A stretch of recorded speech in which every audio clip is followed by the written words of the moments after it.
Hello students, आज हम नई यूनिट स्टार्ट कर रहे हैं कैपिटल स्ट्रक्चर से। पूंजी संरचना, जैसा कि नाम से भी लग रहा होगा आपको कि पूंजी मीन्स जो संस्था में कोष नियोजित किए जाते हैं, और संरचना का मतलब या स्ट्रक्चर किसको कहते हैं कि इसका पूरा एक किन किन सोर्सेस के थ्रू हमने कोष इकट्ठे किए हैं या किए जाने हैं उसके बारे में एक पूरी नियोजन करना, उसके बारे में सोचना, उसकी प्लानिंग करना, ये कहलाता है संरचना। अब इसके हम कंसेप्ट्स के आधार पर आगे चलते हैं।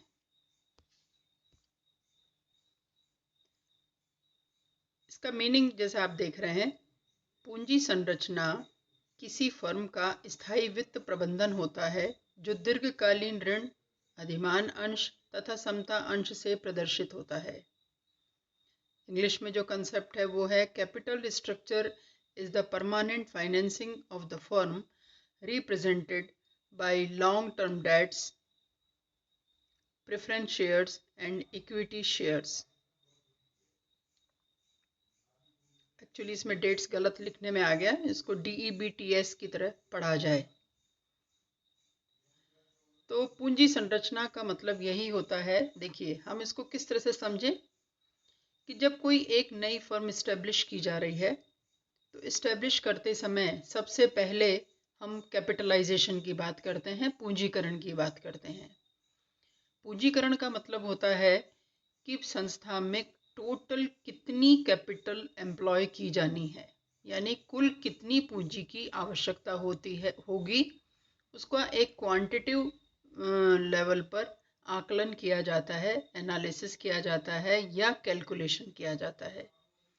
जैसे मान लीजिए फर्म के इस्टेब्लिशमेंट के टाइम पर हमने स्थायी संपत्तियों और चालू संपत्तियों का एक ऑन एन एवरेज एक एस्टिमेट लिया, एक अनुमान लगाया और ये देखा कि 1 करोड़ रुपए की पूंजी की आवश्यकता होगी। तो उस 1 करोड़ रुपए की पूंजी की आवश्यकता को हम क्या कहते हैं? कैपिटलाइजेशन, पूंजीकरण। जब हम पूंजी की मात्रा यानी वॉल्यूम या क्वांटिटी ऑफ मनी को डिसाइड, कैपिटल को डिसाइड कर लेते हैं, तो नेक्स्ट स्टेप आता है पूंजी संरचना का। कैपिटल स्ट्रक्चर या पूंजी संरचना में क्या किया जाता है? स्थायी संपत्तियों के लिए हमें एक दीर्घकालीन वित्त के कोषों की आवश्यकता होती है जो एक लंबे समय तक उन संपत्तियों में विनियोजित किए जाएंगे, जिनके द्वारा या जिनकी सहायता से, सपोर्ट से संस्था को इस्टेब्लिश किया जाना है। और इस स्थायी वित्त प्रबंधन में दीर्घकालीन ऋण आते हैं, अधिमान अंश आते हैं तथा समता अंश यानी लॉन्ग टर्म डेट्स आते हैं, प्रेफरेंस शेयर्स आते हैं और इक्विटी शेयर्स को इसमें शामिल किया जाता है। तो मीनिंग आपको समझ में आ ही गया होगा कि पूंजी संरचना का मतलब किसी भी फर्म की स्थायी संपत्तियों के लिए जो दीर्घकालीन कोष चाहिए, जो लॉन्ग टर्म रिजर्व्स चाहिए, फंड्स चाहिए, उन फंड्स का संयोजन या कॉम्बिनेशन या उनकी स्ट्रक्चर किस तरह से तैयार किया जाएगा। और उसके मुख्य रूप से जो 3 स्रोत माने जाते हैं, दीर्घकालीन ऋण जिनको ऋण पत्रों के द्वारा भी हम कलेक्ट करते हैं या किसी वित्तीय संस्था से भी दीर्घकालीन ऋण लिया जाता है, फाइनेंशियल असिस्टेंस ली जाती है। दूसरा है अधिमान अंश, प्रेफरेंस शेयर्स, जिनके बारे में आप जानते ही हैं। ये भी स्थायी संपत्तियों को खरीदने के लिए फर्म इशू करती है, जिस पर कि स्थायी रूप से ब्याज या लाभांश दिया जाता है। तीसरा आते हैं समता अंश। समता अंशों का मीनिंग आप सभी जानते हैं। इक्विटी शेयर्स एसेंशियली स्थायी वित्त प्रबंधन का एक प्रमुख पार्ट होते हैं और प्रथम लेवल पर होते हैं। प्रथम लेवल का मतलब यह है, प्रथम स्तर पर का मतलब यह है कि सबसे पहले समता अंशों के द्वारा ही किसी फर्म की पूंजी संरचना बनाई जाती है। तो पूंजी संरचना बिल्कुल क्लियर है। जैसे हम एक कंस्ट्रक्शन करते हैं किसी मकान का, तो कंस्ट्रक्शन में क्या होता है, कौन कौन सा मटेरियल यूज़ होगा और किस अनुपात में यूज़ होगा, किस रेशो में अनुपात में होगा। जैसे कितनी मतलब वो चाहिए कंस्ट्रक्शन मटेरियल, सीमेंट कितना चाहिए, पत्थर कितना चाहिए, बजरी कितनी चाहिए, पानी उसमें कितना डाला जाएगा, और उन सब का एक सॉल्यूशन बनाकर फिर हम उस मकान को बनाते हैं। तो ठीक उसी प्रकार से किसी भी फर्म में जो दो तरह की एसेट्स यूज़ की जाती हैं, फिक्स्ड एसेट्स और करंट एसेट्स, उन दोनों ही तरह की एसेट्स के लिए एक वित्त प्रबंधन का कार्य किया जाता है। तो स्थायी संपत्तियों के लिए स्थायी वित्त प्रबंधन होता है, जिसको पूंजी संरचना कहा जाता है। और ये पूंजी संरचना में 3 प्रमुख रूप से स्रोत होते हैं वित्त प्रबंधन के, जिसको मैंने 3 बार आपको समझाया है: समता अंश, अधिमान अंश और ऋणपत्र या दीर्घकालीन ऋणों के द्वारा। दूसरी तरफ आप ये भी कह सकते हैं इसको इस तरह से भी, पूंजी संरचना बराबर समता अंश प्लस पूर्वाधिकार अंश प्लस कोष प्लस दीर्घकालीन ऋण।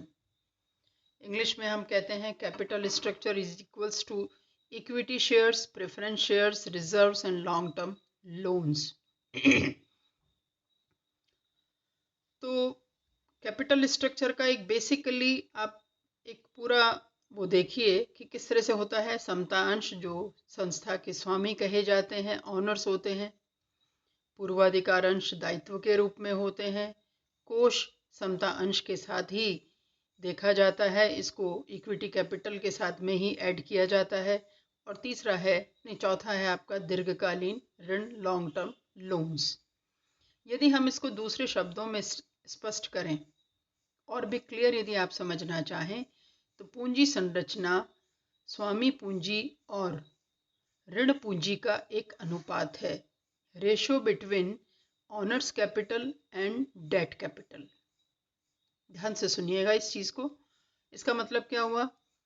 समता अंश और कोष तो क्या है? स्वामी पूंजी का हिस्सा है, ठीक है, क्योंकि जो भी रिजर्व रखे जाते हैं उन पर अल्टीमेटली अधिकार किसका होता है? ऑनर्स का, यानी समता अंशधारियों का। इसलिए स्वामी पूंजी या ऑनर्स कैपिटल के नाम पर हम लेते हैं समता अंश और कोष को, जो संस्था में रखा जा रहा है।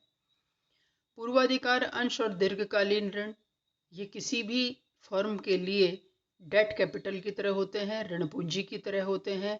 तो हमें पूंजी संरचना में ये डिसाइड करना होता है कि हमें इन दोनों का अनुपात या रेशो क्या रखना है। इसके बहुत सारे ऑप्शंस होते हैं, उन ऑप्शंस को कंपनीज अपने अपने तरीके से डिसाइड करती हैं। सामान्य तौर पर, यानी बहुत ही नॉर्मल सिचुएशन को यदि हम एग्जाम्पल के तौर पर लें, तो यदि इस्टेब्लिश की जा रही है, बिल्कुल न्यूली इस्टेब्लिश हो रही है कोई फर्म, तो उस समय कंपनी समता अंश और पूर्वाधिकार अंशों के द्वारा अपने कोषों को एकत्रित करेगी। जैसे जैसे कंपनी का समय बीतेगा, उसका ग्राफ प्रॉफिट का ऊपर की तरफ जाएगा या वह सामान्य लाभों की तरफ अर्जित करती हुई आगे बढ़ेगी, तो वह डेट कैपिटल को या ऋण पूंजी को ऋण पत्रों के द्वारा या संस्थाओं के द्वारा ऋण लेकर पूरा करेगी। तो इस तरह से समता पूंजी, समता अंश पूंजी और कोष ऑनर्स कैपिटल में आएंगे, और पूर्वाधिकार अंश और दीर्घकालीन ऋण वो हैं जिन पर की एक निश्चित दर से ब्याज एवं लाभांश का भुगतान किया जाता है, और ये ऋण के रूप में होते हैं। तो यह बात आपको क्लियर हो ही गई कि capital structure is the ratio between equity capital और डेट कैपिटल। अब इसी में एक और आपको क्लियर करने के लिए मैंने जो लिया है टर्म, दैट इज वित्तीय संरचना, फाइनेंशियल स्ट्रक्चर। वित्तीय संरचना क्या है? फर्म के पूरे वित्त की एक संरचना, उसका एक संयोजन, या उसमें किस तरह से दायित्वों का, पूंजी का, संपत्तियों का कॉम्बिनेशन होगा। कॉम्बिनेशन का मतलब संयोग होगा, और उस संयोग को या उस कॉम्बिनेशन को हम वित्तीय संरचना के नाम से जानते हैं। ये वित्तीय संरचना में दीर्घकालीन दायित्व और चालू दायित्व दोनों को ही शामिल किया जाता है, यानी टोटल जो लाइबिलिटीज है किसी भी फर्म की, उसको वित्तीय संरचना के नाम से जाना जाता है। इंग्लिश में देखें, फाइनेंशियल स्ट्रक्चर बराबर long term liabilities plus current liabilities. दीर्घकालीन दायित्व एवं चालू दायित्व, इन दोनों के आधार पर ये देखा जाएगा कि वित्तीय संरचना में लॉन्ग टर्म लाइबिलिटीज को कैसे दिखाया जाता है और करंट लाइबिलिटीज को कैसे दिखाया जाता है। तो चालू जो इन्हें दीर्घकालीन दायित्व जो हैं वो तो पूरी तरीके से पूंजी संरचना से रिलेटेड हैं। यानी हम ये भी कह सकते हैं कि फाइनेंशियल स्ट्रक्चर बराबर पूंजी संरचना plus current liabilities, these are same. क्योंकि लॉन्ग टर्म लाइबिलिटीज कौन सी हैं? जो पूंजी संरचना के अंतर्गत लिखी गई हैं। वो सारे कोष इसमें शामिल होंगे जो कि हमने दीर्घकालीन वित्त प्रबंधन के द्वारा एकत्रित किए हैं। दूसरी तरफ है चालू दायित्व, करंट लाइबिलिटीज। करंट लाइबिलिटीज जो चालू संपत्तियों के लिए एकत्रित किए गए कोष हैं, जो चालू संपत्तियों में या करंट एसेट्स में इन्वेस्ट किए जाएंगे। तो वित्तीय संरचना का क्लियर सा मतलब है कि यह पूंजी संरचना को भी शामिल करता है और करंट लाइबिलिटीज को भी शामिल करता है। अब हम आते हैं इन दोनों के अंतर पर। Difference between capital structure and financial structure. पूंजी संरचना एवं वित्तीय संरचना में अंतर देखिए। अभी अभी मैंने आपको बताया पूंजी संरचना केवल स्थायी कोषों के प्रबंधन की बात करता है। Capital structure is related only for long term financial planning और management. But in other words, financial structure is related with total liabilities of the firm, total financial structure of the firm. तो इससे बिल्कुल clear है कि वित्तीय संरचना अपने आप में एक बहुत ही कॉम्प्रिहेंसिव टर्म है, जबकि पूंजी संरचना उसका एक पार्ट है। फिर भी हम डिफरेंस के लिए 3 बातों को देख लेते हैं। कई बार ये क्वेश्चन पूछ लिया जाता है, तो आपको भी ये कंसेप्ट क्लियर होना चाहिए। इसमें फर्स्ट पॉइंट है संपत्तियां यानी एसेट्स। संपत्तियों का मतलब यही है कि पूंजी संरचना में स्थायी संपत्तियों को शामिल किया जाएगा, जबकि वित्तीय संरचना में स्थायी एवं चालू संपत्तियां दोनों ही सम्मिलित होती हैं। क्यों?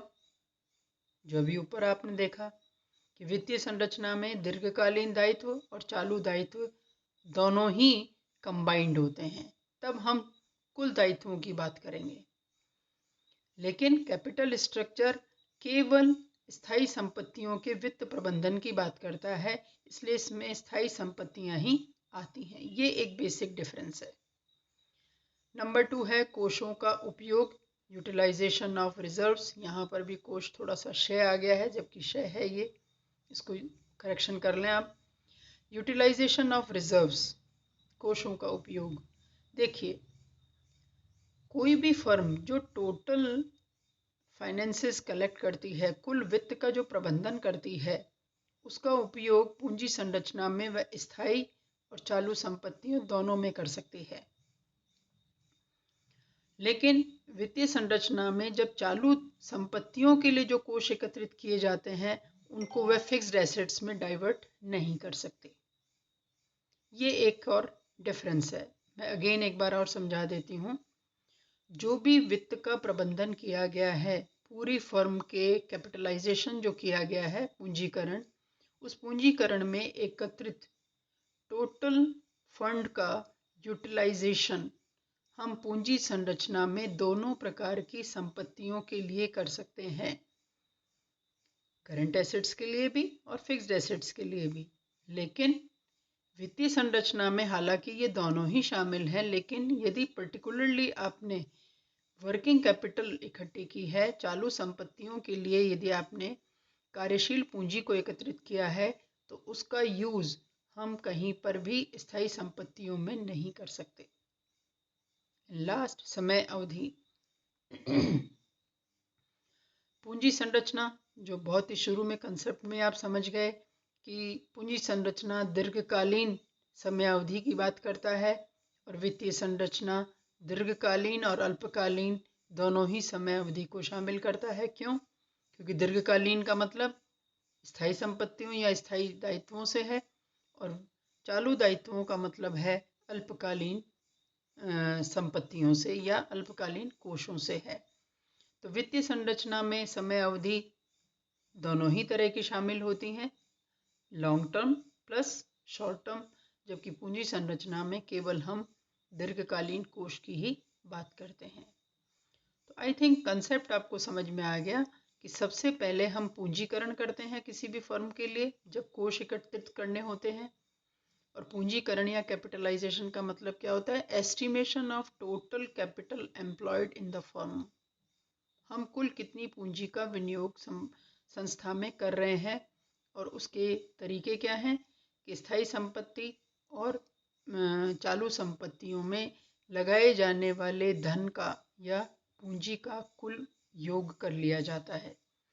जैसे ही पूंजीकरण किया जाता है उसके बाद हमें अनुपात निश्चित करना पड़ता है। रेशो किसका अनुपात? स्वामी पूंजी और ऋण पूंजी के मध्य। स्वामी पूंजी यहाँ पर क्या है? समता अंश और कोष जो संपत्ति जो संस्था के द्वारा रखे जा रहे हैं। दूसरी तरफ ऋण पूंजी किसको कहेंगे? पूर्वाधिकार अंश जिस पर निश्चित दर से लाभांश दिया जाता है।